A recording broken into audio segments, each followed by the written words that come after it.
give a sense of the devastation and the difficulties getting aid to where it is needed.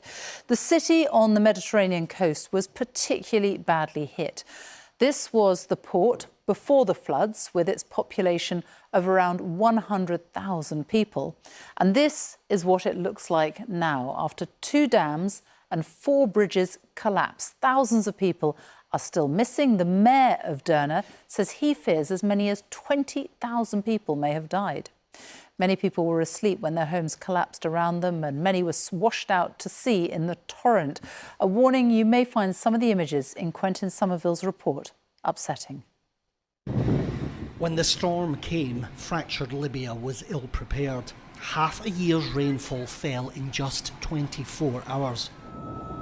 In daylight, as much as a quarter of the port city of Derna is revealed to be gone. Engulfed by floodwater after 2 mountain dams failed. Families were washed out to sea as they slept. The grim work to retrieve the lost is underway. Locals working alongside the army are helping to remove the dead, which now number in their thousands.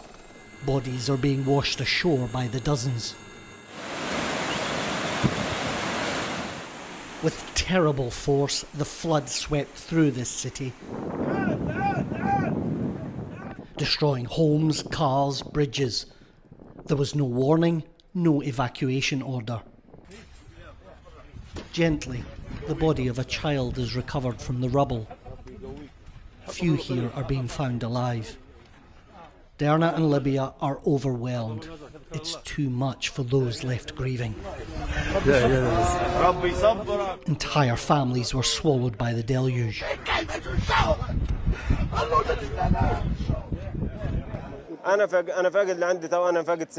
I already lost 6 people. We managed to take out 3 and we did not find the other 3 people. We're searching for the bodies here. We could not find them. Derna has long been marginalised. It was once a base for the Islamic State group. Years of neglect and conflict and 2 rival governments have seen Libya fall apart. It has been an enormous shock, and I don't want to point the blame at anyone or create controversy. Even if all measures had been taken, there would have been losses, massive losses. But more could have been done. We had warned the authorities since last week, no, for years, that the dam had cracks and needs to be maintained. We said it and nobody listened to us, and now the whole of Derna is flooded. What remains here is already barely functioning. This hospital in Al Baida is struggling, deep in water and flooded with casualties. And for medical staff, it's all too much. This is a catastrophe from God. We've lost families, brothers. The figures are massive. International help is on the way. These planes are from Jordan, but with many of the roads in eastern Libya washed away, aid will struggle to get through. This is Libya's 3rd day of national mourning, and still the corpses keep coming. After a decade of chaos, this fresh tragedy is one the country can't bear alone. Quentin Somerville, BBC News. Well, Frank Gardner is with me now. He's been looking at just what happened when that storm hit on Sunday. Frank. Well, Sophie, this has been one of the worst disasters in Libya's history. But how did it happen? This satellite footage here shows Storm Daniel, which some meteorologists have been calling a Medicane or a Mediterranean hurricane. It killed 15 people in Greece in the past week, then made its way across southern Europe, making landfall in Libya on Sunday. The worst hit area has been Derna on the northeast coast. Right through the city centre runs the Wadi Derna river valley, flowing down from the Jabal Akhdar mountains. But that river valley is dry for most of the year, and no one was prepared for this. There are, in fact, 2 dams. The upper one is this one, the Al Bilad. It's around 8 miles south of the city. Due to the sheer amount of rainfall and floodwater from the storm, it burst, as you can see in this video footage here. After that first dam collapsed, it sent water pouring down the valley before reaching a second dam, the Abu Mansur, which lay much closer to the city, less than a mile from it.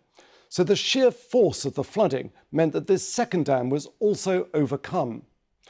Well, what more do we know about the dams themselves? We understand that both of them were constructed around 50 years ago by Yugoslav engineers with cores made of clay protected by what's called a stone carapace or shell. Clearly, these were not strong enough to cope with a storm and flooding of this magnitude. And of course, all of this was compounded by Libya's dysfunctional politics, a country so rich in natural resources and yet desperately lacking the security and stability that its people crave.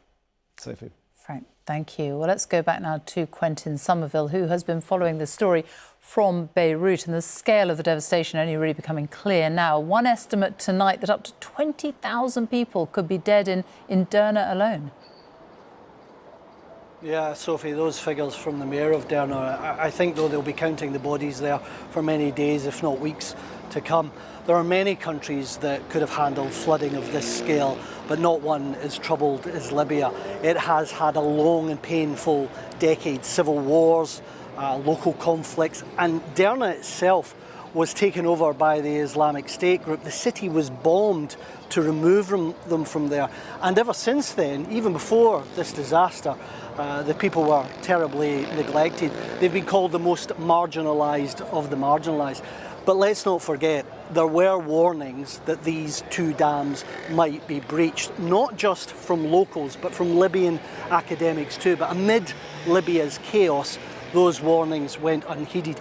The reality, though, for Libya and other Mediterranean countries, that with rising water temperatures, they need to be better prepared for these kind of emergencies. But for Libya, a country that's been at war with itself, which has been neglected by the West, it simply wasn't able to do that, and its people have paid a terrible price.